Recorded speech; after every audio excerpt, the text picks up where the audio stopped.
അവൻ എന്തൊക്കെ റോൾ ചെയ്യുമെന്ന് എനിക്കറിയില്ല. എല്ലാ റോളിലും അവൻ കളിച്ചേക്കും. പറയുന്നത് പെപ് ഗാർഡിയോളയാണ് ഫെഡെ വാൽവർദെയെക്കുറിച്ച്. യുവേഫ ചാമ്പ്യൻസ് ലീഗിൽ സാന്റിയാഗോ ബെർണാബ്യൂവിൽ റയൽ മാഡ്രിഡിനെ വിജയത്തിലേക്ക് കൊണ്ടുപോയത് ഫെഡയുടെ അത്ഭുത പ്രകടനമാണ്. സിറ്റിയെ പിച്ച് ചീന്തി 3 ഗോളുകളാണ് അദ്ദേഹം നേടിയത്. ആദ്യ ഗോള് കോർട്ടുവ നീട്ടിക്കൊടുത്ത പന്തിൽ നിന്ന് ഡൊണാറുമയും മറികടന്ന് പോയിട്ട് അടിച്ച ഗോള്. പിന്നെ വിനിയുടെ അസിസ്റ്റിൽ നിന്നൊരു ഗോള്. പിന്നെ ബ്രാഹിം കൊടുത്ത കിടിലനൊരു ഗോള്. അതും മനോഹരമായിട്ടൊരു ടച്ചിലൂടെ ഡിഫൻഡർ മറികടന്നിട്ട് അടിക്കുന്ന ഗോള്. വൗ! ശരിക്കും ഞെട്ടിച്ച് കളഞ്ഞു ഫെഡെ വാൽവർദെ. ഫെഡയാണ് താരം.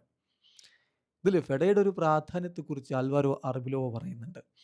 ഞാൻ ആകെ ശ്രമിച്ചൊരു കാര്യം അവനെ മനസ്സിലാക്കാനാണ്. എന്ത്? ഞങ്ങൾക്ക് അവൻ എത്രത്തോളം പ്രധാനപ്പെട്ടവനാണെന്ന് അവനെ മനസ്സിലാക്കാനാണ് ഞാൻ ആകെ ശ്രമിച്ചത്. അവൻ ഈ ടീമിൻ്റെ ലീഡർമാരിൽ ഒരാളാണ്. അവൻ ഇത്തരത്തിലുള്ള രാത്രികൾ, ഇത്ര സുന്ദരമായ രാത്രികൾ അവൻ അർഹിക്കുന്നുണ്ട്. തീർച്ചയായിട്ടും റയൽ മാഞ്ചസ്റ്റർ സിറ്റിയോട് പൊട്ടിത്തകരുമെന്ന് പലരും സ്വപ്നം കണ്ടിരുന്നു. അങ്ങനെ തകരാതിരുന്നത് കൃത്യമായിട്ട് ഫെഡെ വാൽവെർദെ തന്നെ ഏൽപ്പിച്ച റോള് ചെയ്തിടത്താണ്.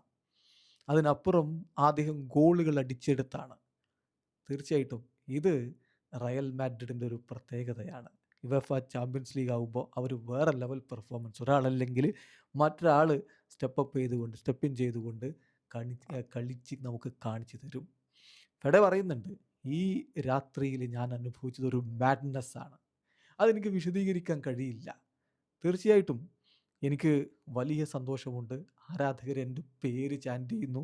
എൻ്റെ ഫാമിലി വളരെ ഹാപ്പിയാണ്. എനിക്കിന്ന് സ്വസ്ഥമായിട്ടുറങ്ങാം. യെസ്, യെസ്, അത്രയും പ്രഷർ ഉണ്ടായിരുന്നു ഈ കളിക്ക് മുമ്പ്.